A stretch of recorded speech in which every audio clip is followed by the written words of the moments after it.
할렐루야. 예수의 이름을 소망 삼아 늘 천국의 삶을 살아가는 우리 모두가 되기를 주님의 이름으로 축복합니다.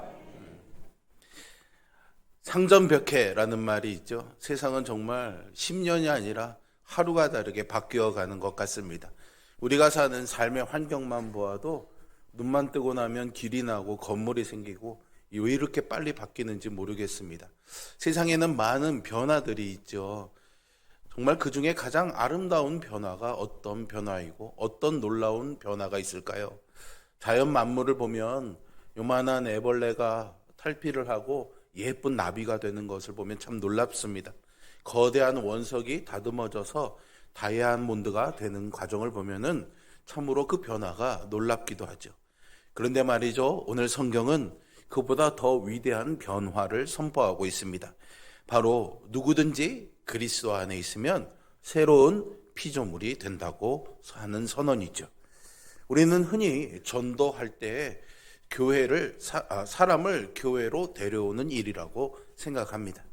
하지만 진정한 전도는요, 이전 것은 지나갔으니 보라 새 것이 되었도다라는 이 놀라운 사건을 아직 모르고 있는 이들에게 알려주는 것이죠. 오늘 우리가 전도축제 선포식을 하게 되는데요, 이것을 통해서 우리가 먼저 그리스도 안에서 이 새로운 신분으로 변화되었다라는 감격을 회복할 수 있기를 원합니다. 그리고 그 감격이 흘러넘쳐서 누군가의 인생을 새로운 것으로 바꾸는 거룩한 여정을 오늘 이 자리에서 여러분과 함께 시작하려고 합니다. 전도 솔직히 쉬운 게 아니라는 것 우리가 잘 알고 있습니다. 더군다나 전도하면서 당하게 되는 거절 이런 것들 때문에 두려움들이 참 많죠. 나만 그런 게 아닙니다. 위대한 사도이자 하나님의 일꾼이었던 바울도요, 고린도전서 2장 3절에 보시면 고린도 교회에 있을 때 약하고 두려워 심히 떨면서 복음을 전했다고 말합니다. 이런 두려움을 극복하고 전도를 잘하는 사람을 보면요, 얼마나 부러운지 모릅니다. 여기서 이런 질문을 하는 분들도 많이 있습니다. 목사님 꼭 전도해야 하는가요? 나 하나 신앙 지키기도 버거운데 말이죠. 그렇습니다. 자기 신앙을 잘 지키는 게 우선이죠. 그런데 말이죠, 여러분 이것을 한번 생각해 볼까요? 만약 여러분들이 깊은 밤 잠을 자고 있는데 여러분이 살고 있는 아파트나 주택에 불이 났다는 사실을 가장 먼저 알게 되면은 여러분 어떻게 하시겠습니까? 제일 먼저는 얼른 빠져나와야 되겠죠. 그리고 신고를 해야 됩니다. 그런데 빠져나갈 때요, 나만 살겠다고 몰래 혼자만 빠져나가면 됩니까? 안 됩니까? 안 되겠죠. 실제로 이런 사례들이 있었는데요. 2016년 9월 9일 새벽 4시경에 서울 마포구 서교동의 한 5층짜리 원룸 빌라에서요, 3층에서 애인에게 차였다는 이유로 화가 난 사람이 불을 내버리는 방화 사건이 일어나게 됩니다. 이 4층에 거주하고 있던 안치범이라는 청년이 있었는데요, 이 안치범 씨가 이 불이 난 것을 가장 먼저 발견하고요, 일단은 119에 신고를 하고 건물 밖으로 안전하게 대피를 했습니다. 곧 이어서 소방관들이 출동해서 오게 되고요, 화재가 진압되고 21명의 모든 세대 주민들이 안전하게 구조가 되었습니다. 그런데 말이죠, 정리를 하고 보니까 신고를 했던 안치범 씨가 보이지 않는 겁니다. 그래서 CCTV를 확인해 보니까 그가 밖으로 나온 뒤에 불길이 치솟는 건물 안으로 다시 들어가기를 여러 차례 반복하는 장면이 확인되었습니다. 본인은 이미 탈출해서 안전한 상태였음에도 불구하고요, 아직 잠이 깨지 못한 이웃들이 생각나서 발걸음을 돌이켰던 거죠. 그는 그래서 층층마다 집집마다 돌아다니면서 초인종을 띵동띵동 누르고 뜨거워진 문을 맨손으로 두들기면서 불이 났어요, 빨리 나오세요, 불이야, 이렇게 소리쳤답니다. 주민들의 증언에 따르면 그 외침 덕분에 잠에서 깨어서 탈출할 수 있었다고 합니다. 하지만 본인은 결국 이 연기가 꽉 찬 건물 안에서 빠져나오지 못하고요, 옥상 입구 근처에서 유독가스에 질식해서 쓰러진 채 발견되어 병원으로 곧바로 실려갔습니다. 하지만 안타깝게도 열 하루 만에 숨을 거두고 말지요. 정부에서는 이 의로운 죽음을 인정해서 안치범 씨를 의사자로 인정하게 됩니다. 그가 되고 싶어 했던 꿈이 성우였는데요. 한국 성우협회에서도 그를 기억하면서 명예성우 회원증을 주기도 했습니다. 의사자였던 고 안치범 씨는요, 자기의 생명이 위태로운 순간에도 이웃의 문을 두드리는 것을 멈추지 않았습니다. 왜 그랬을까요? 그 문 너머에 아직도 이 불길이 타오르는 것을 모른 채 잠들어 있는 사람들이 있었기 때문이죠. 오늘 바울은 우리에게요, 하나님과 화목하라고 간청하고 있습니다.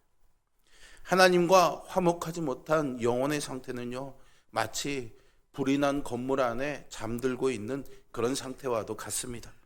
건물 밖에는 이미 불길이 치솟고 연기가 자욱한데 집안의 사람들은 TV를 보거나 잠을 자면서 평온한 일상을 보내고 있지요.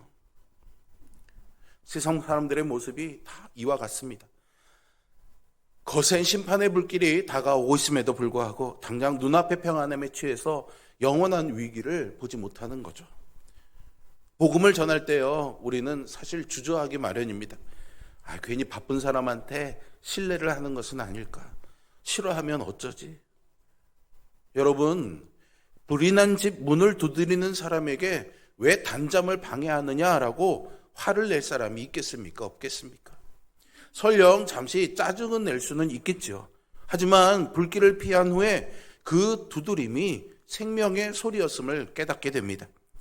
오늘 본문 18절에서 하나님은 우리에게 화목하는 직분을 주셨다고 말해주고 있습니다.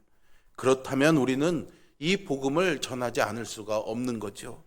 믿지 않는 사람들에게 영원한 심판, 불심판이 기다리고 있습니다. 그런데 죄 없으신 예수님께서 우리를 죄에서 심판에서 구원하시려고, 하나님과 화목하게 하시려고 우리를 대신해서 십자가에서 죽으시고 죄값을 치르시죠. 그리고 우리를 구원해 주셨습니다. 이웃에게 이 사실을 알려주는 것보다 더 중요한 것이 있겠습니까? 그러기에 우리는 복음을 전해야 하는 것이죠. 그리고 바울은 20절에서 우리가 그리스도의 대사가 되었다라고 말합니다. 대사는 국가나 왕을 대신해서 그 말과 뜻을 전해주는 역할을 하죠. 하나님께서는 우리를 이 지역사회의 영적 대사로 파견하셨습니다. 우리에게 복음이라는 이 골든타임을 알리는 종을 맡겨주신 거죠. 제발 하나님과 화목하십시오. 이 바울의 외침은 마치 화재 현장에서 불이 났습니다, 살려면 빨리 나오세요 라고 울부짖는 구조자의 외침과도 같습니다. 이번 전도축제를 단순히 빈자리를 채우고 교인 숫자를 늘리려는 그런 행사로 생각해서는 안 됩니다.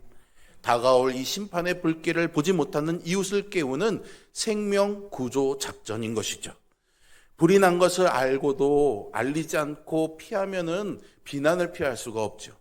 복음을 알고도 전하지 않으면 하나님의 진노를 피할 수 없습니다.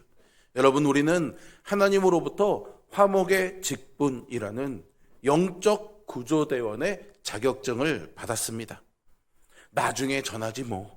미루기에는 이 영혼의 위기가 너무나도 급박합니다. 이번 전도축제 기간 잠자는 영혼을 깨워서 생명의 길로 인도하는 복된 영적 의인이자 영적 구조대가 되는 우리 모두가 될 수 있기를 주님의 이름으로 축복합니다.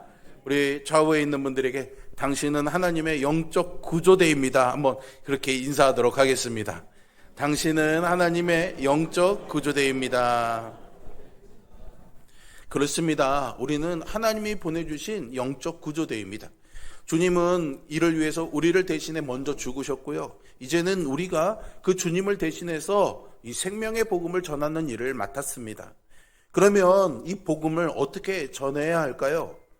우리 17절의 말씀을 다시 한번 볼까요? 같이 한번 읽어보겠습니다. 그런즉 누구든지 그리스도 안에 있으면 새로운 피조물이라. 이전 것은 지나갔으니 보라 새 것이 되었도다. 아멘. 우리가 이 복음을 전하는 방법을 생각할 때 보통 전도 폭발이라든가 사형리 전도라든가 뭔가 성경 구절과 멘트를 외우고 어떻게 접근하는지를 훈련해서 그렇게 하는 그 전도의 방법을 먼저 생각할 때가 참 많습니다. 하지만요, 이 복음을 전하는 방법을 생각하기 전에 우선은 변화된 삶으로 복음을 전해야 된다는 것을 우리가 기억해야 하겠습니다. 예수님을 믿는 사람처럼 살지 않을 때 우리가 말하는 것은요, 아무런 소용이 없는 것을 우리는 잘 압니다. 세상 사람들이 말은 잘하는데 삶을 보면 그렇지 않아. 당신 삶을 보면은 예수님 믿는 거 나 하고 싶지 않아. 이런 말을 들어서 되겠습니까? 예수님이 거룩하신 분이고 의로운 분이시고 아무리 사랑과 긍휼이 많으시다고 해도요, 우리의 삶이 예수님과 같지 않고 여전히 죄를 짓고 세상 사람들과 다를 바 없이 살아간다면은 우리가 전하는 복음은 아무런 능력을 발휘할 수가 없습니다. 오늘 본문에서 누구든지 그리스도 안에 있으면 새로운 피조물이라고 선언하고 있습니다.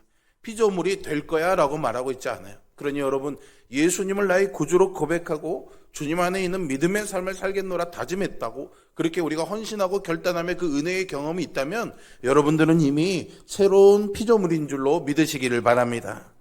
새로운 피조물이 되었으면 새로운 피조물에 걸맞는 삶을 살아야겠죠.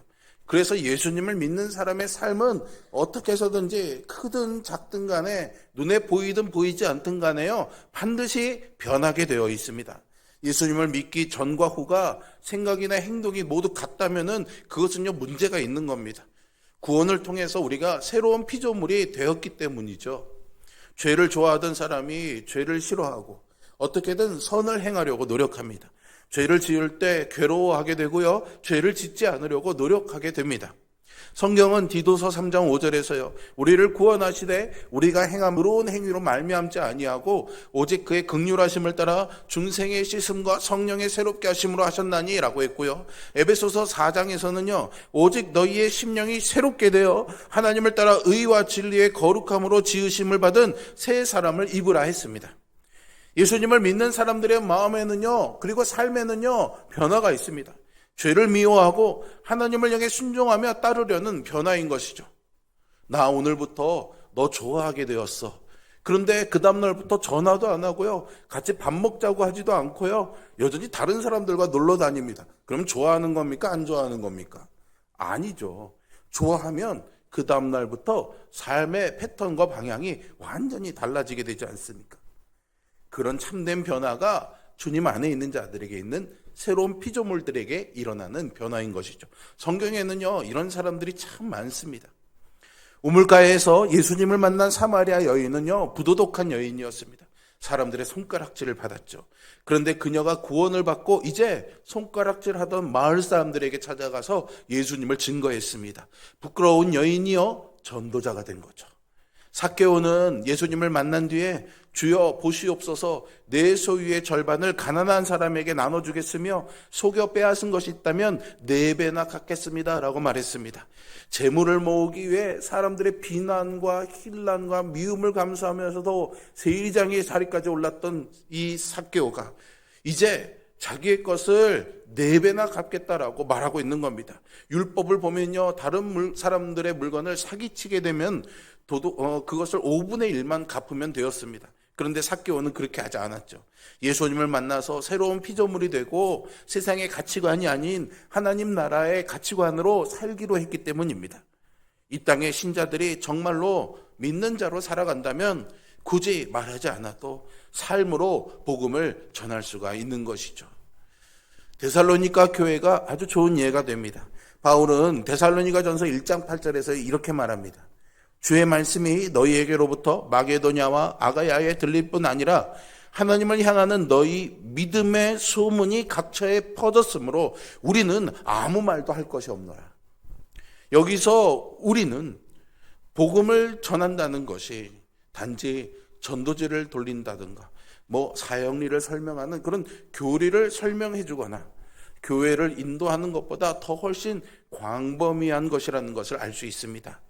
데살로니가 교인들은 각처에 돌아다니면서 전도지를 돌리면서 복음을 전한 게 아니었습니다.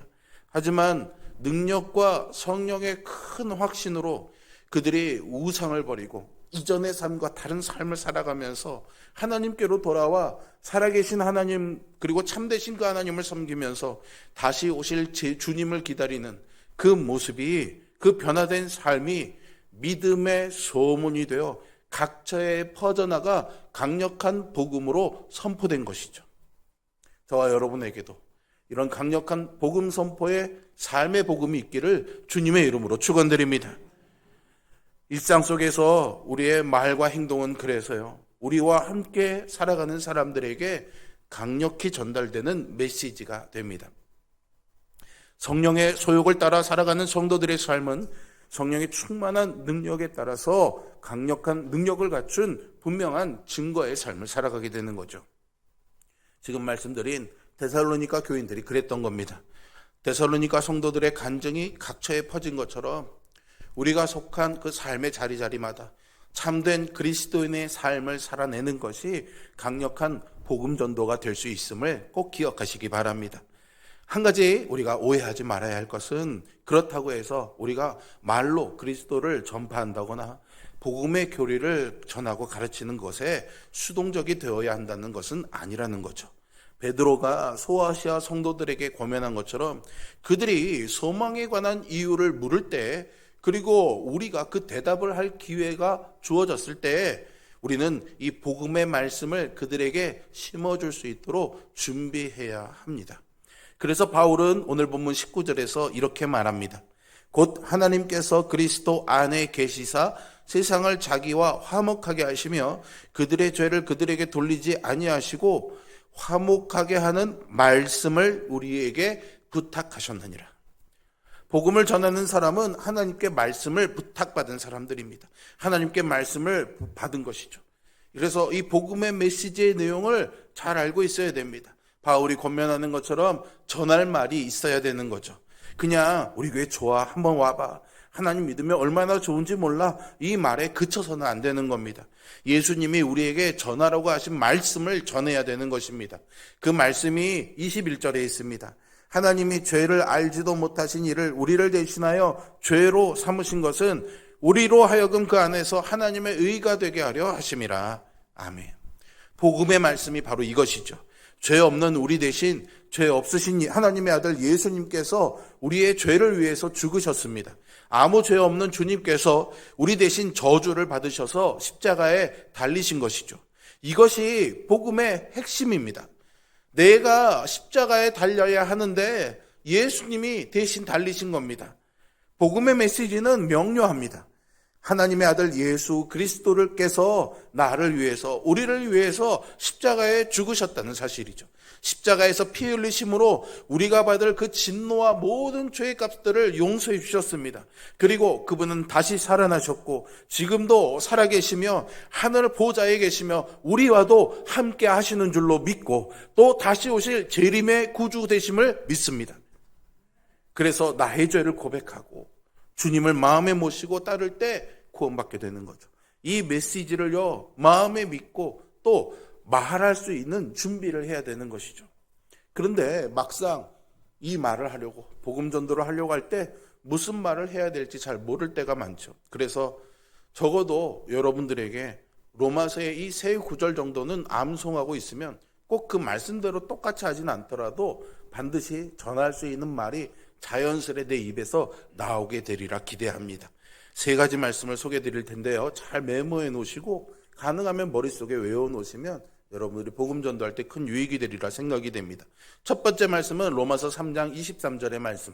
같이 한번 읽어보겠습니다. 모든 사람이 죄를 범하였음에 하나님의 영광에 이르지 못하더니. 아멘. 이 말씀은요, 죄에 대해서 가르쳐 줍니다. 하나님의 표준에 이르지 못하는 것, 하나님을 섬기지 않는 것은 다 죄라고 말하죠. 두 번째 말씀은요, 로마서 6장 23절입니다. 같이 한번 읽습니다. 죄의 싹은 사망이요 하나님의 은사는 그리스도 예수 우리 주 안에 있는 영생이니라. 아멘. 이 말씀의 근거에서 죄인인 내가, 죄인인 당신이 반드시 지옥에 갈 운명이라는 것을 말해줘야 하는 것이죠. 그리고 마지막 말씀은 그런 전도 대상자를 위해 하나님의 아들이신 예수님이 대신 십자가에 못 박혀 죽으셨다는 것을 말하는 겁니다. 바로 로마서 10장 9절의 말씀인데요. 같이 읽어봅니다.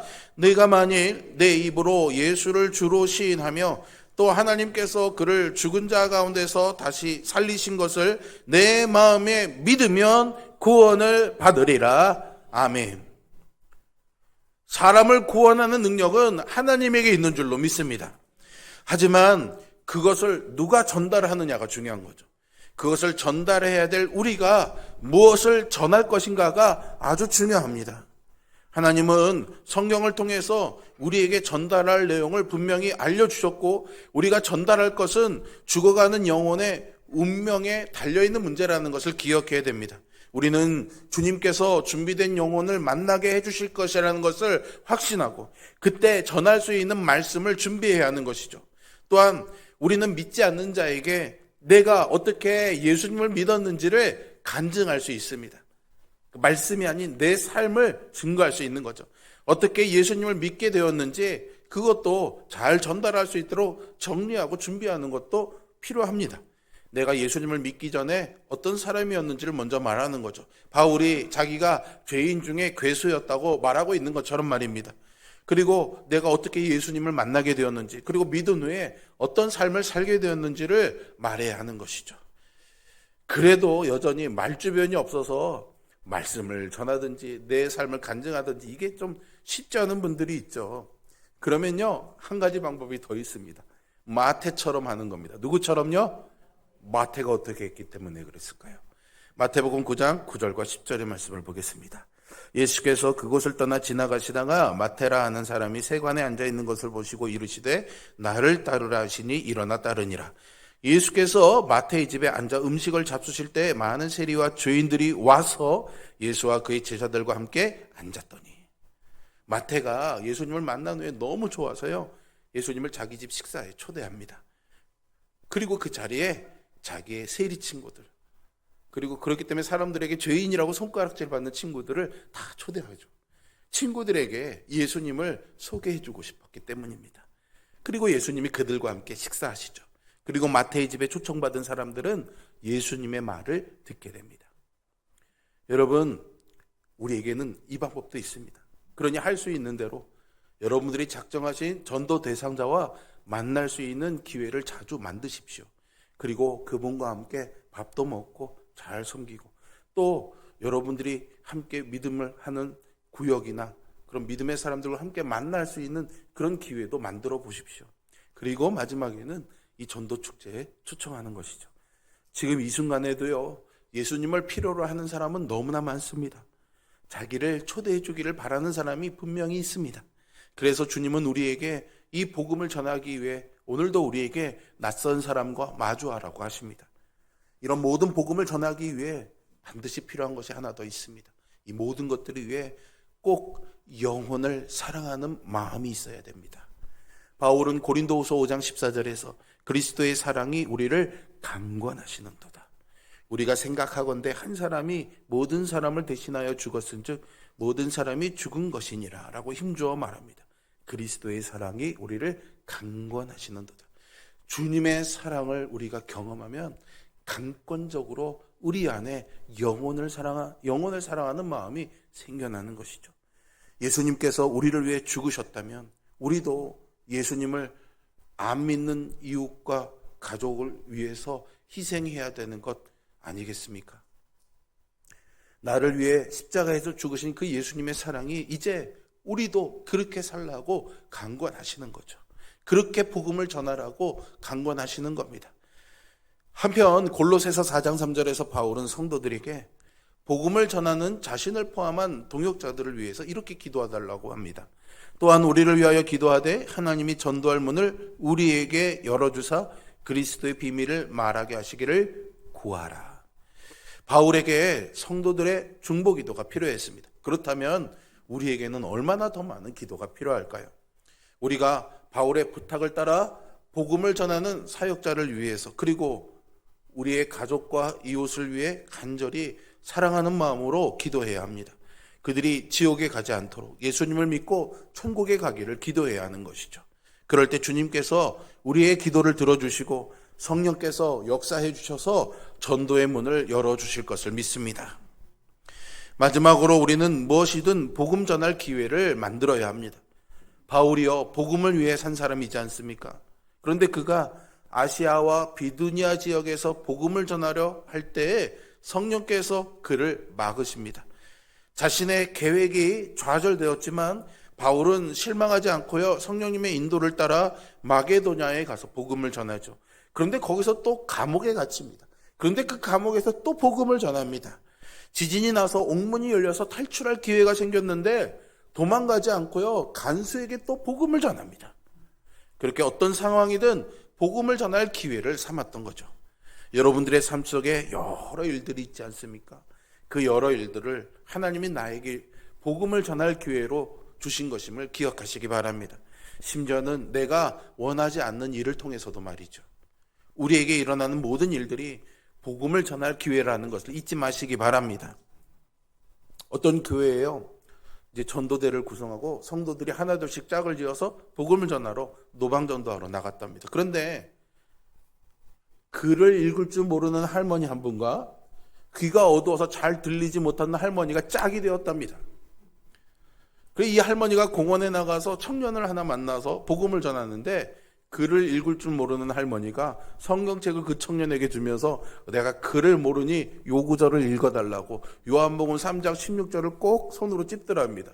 그래서 이 청년이 하나님이 세상을 열심히 읽어줬는데 옆에서 귀가 어두운 할머니가 뭐라고? 큰 소리로 또 열심히 읽어주니까 뭐라고? 큰 소리로. 그렇게 여러 번 읽다 보니까 이 청년의 마음에 말씀이 들어가서 예수님을 믿게 되었답니다. 믿거나 말거나죠. 어쨌든 이 노방전도 나간 팀 중에서 유일하게 이 할머니 팀만이 영혼을 구원했답니다. 여러분, 전도할 마음이 있다면 주님께서 얼마든지 역사해 주실 줄 믿으시기 바랍니다. 글을 읽을 줄 몰라도, 귀가 어두워도, 말주변이 없어도 그 마음과 기도로 나아가면 주님이 전도의 문을 열어주시고 전도 대상자의 마음을 열어주시고 변화시켜 영혼 구원의 역사를 이루실 줄로 믿으시길 바랍니다. 그 중요한 이유는 거룩하신 주님께서 여러분을 위해, 나를 위해, 그리고 그 사람을 위해 죽으셨다는 거죠. 그래서 그 그리스도를 대신해서 우리에게 그 복음을 전할 자로 택하신 겁니다. 여러분, 이것이 우리에게 얼마나 큰 특권인 줄 아십니까? 그러니 우리의 생이 다할 때까지 영혼들에게 복음을 전해야 하는 것이죠. 우리 교회가 오늘부터 이 전도축제를 시작해서 6월 14일을 전도축제 초청주일로 지키려고 합니다. 8주 동안 초청할 이웃을 만나 관계를 맺고 또 그를 위해서 기도하며 섬기고 초청해서 전도의 열매를 맺는 뜻깊은 그런 영적 은혜의 바람을 불어일으키려고 합니다. 우리 성도님들을 오늘 일단 여러분들의 주보에 이렇게 전도 대상자 작전 카드를 나눠드렸습니다. 자세한 것은 잠시 뒤에 제가 설명드리겠고요.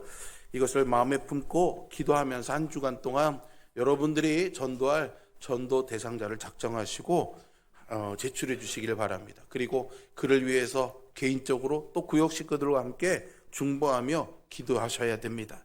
사람이 마음으로 아무리 좋은 계획을 세울지라도 그 걸음을 인도하시는 분은 하나님이신 줄로 믿습니다.